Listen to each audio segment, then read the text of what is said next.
মাঝে চলছে, আপনি বিভক্তিটাকে দূর করে একটা জায়গায় নিয়ে আসার চেষ্টা করেন। কিভাবে করবেন? নতুন একটা দল খুলতে হবে না।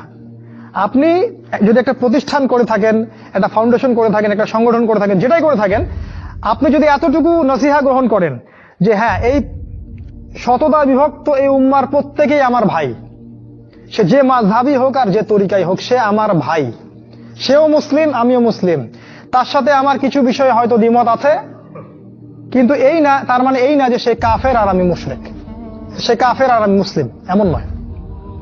প্রত্যেকেই আমার ভাই। প্রত্যেকটা দলের মধ্যে যদি ভালো ভালো কিছু পান, সেই ভালোটুকু আপনি গ্রহণ করেন।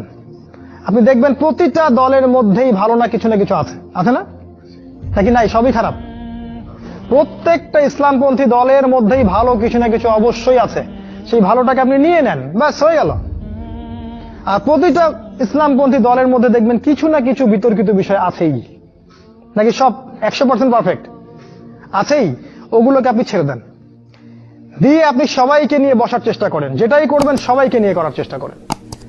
হ্যাঁ, এখানে মতবিরোধপূর্ণ যে মাসআলাগুলো আছে, এখানে আপনি উদারতা প্রদর্শন করুন।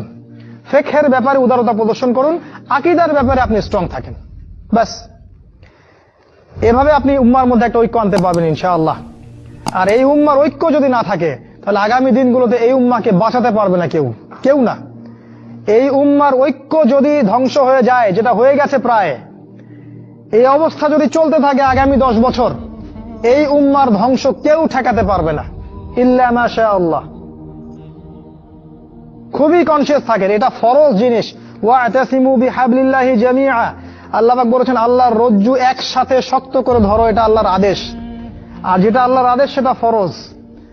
আপনার জোরে আমিন বলা ফরজ নয়, পায়ে পা লাগানো ফরজ নয়, রফুল ইয়াদাইন করা ফরজ নয়, আপনারা যে আরো জিকিরের তরিকাগুলো বের করেছেন এগুলো ফরজ নয়। এগুলো গুরুত্বপূর্ণ হতে পারে, সুন্নাহ, ফরজ নয়। ওয়া'তাসিমু এটা ফরজ। আল্লাহর রজ্জু সব শক্ত করে একসাথে ধরে থাকো, এটা ফরজ। আপনি ফরজটাকে ছেড়ে দিয়ে সুন্নাহ ধরতে পারেন না। যদি ধরেন তাহলে আপনি আপনার নির্বোধ, আপনি বোঝেন না যে কোনটাকে বেশি গুরুত্ব দিতে হবে। অতএব উম্মার ঐক্যের জন্য কাজ করুন। যারা ঐক্যের জন্য কাজ করছে ওদেরকে সহযোগিতা করুন। আপনার সময় থাকলে সময় দেন, মেধা থাকলে মেধা দেন, অর্থ থাকলে অর্থ দেন, অথবা দোয়া করে সহযোগিতা করেন। যেভাবে পারেন আপনি তাদেরকে সহযোগিতা করুন। লাস্ট